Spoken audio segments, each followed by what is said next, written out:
여러분, 오늘은 늙어서야 알게 된 솔직한 현실을 이야기해 보려고 합니다. 남은 시간이 생각보다 적다는 걸 실감합니다. 나이가 충분히 먹은 순간 갑자기 깨닫습니다. 내가 앞으로 살 시간이 그렇게 길지 않을 수도 있구나. 물론 사람마다 다르고 내일이 될 수도 15년이 될 수도 있죠. 하지만 확실한 건 이 나이가 되면 시간의 가치가 완전히 달라진다는 겁니다. 어떤 순간에는 이런 생각이 스쳐갑니다. 이게 마지막일까? 이 사람을 보는 게 마지막일까? 이게 슬프기만 한 건 아닙니다. 하루하루가 더 특별해지고 쓸데없는 일에 시간을 낭비하기가 쉬워져요. 건강은 중요한 것이 아니라 전부가 됩니다. 젊을 때는 돈, 일, 계획이 더 중요했죠. 그런데 70대 후반이 되면 결론은 하나입니다. 건강이 없으면 나머지는 다 의미가 줄어든다. 수면도 쉽지 않고 청력이나 시력도 흔들립니다. 그래서 결국 몸 관리가 취미가 아니라 생존 전략이 됩니다.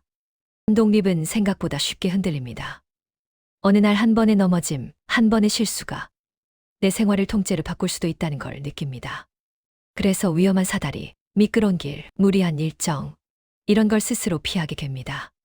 젊을 때는 뭐 어때 했던 것들이 이 나이엔 그건 위험해로 바뀌는 거죠. 기억력 실수가 웃고 넘길 일이 아닐 때가 있습니다. 가끔 이름이 안 떠오르고 방에 들어가서 왜 들어왔는지 잊고 이런 건 누구나 겪습니다. 하지만 어떤 날은 그게 유난히 무섭습니다. 혹시 치매의 시작인가?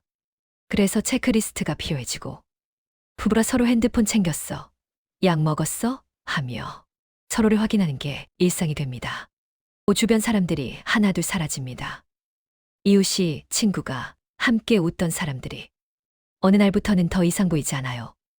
인생은 정말 영원하지 않다는 것. 그래서 관계가 더 중요해집니다.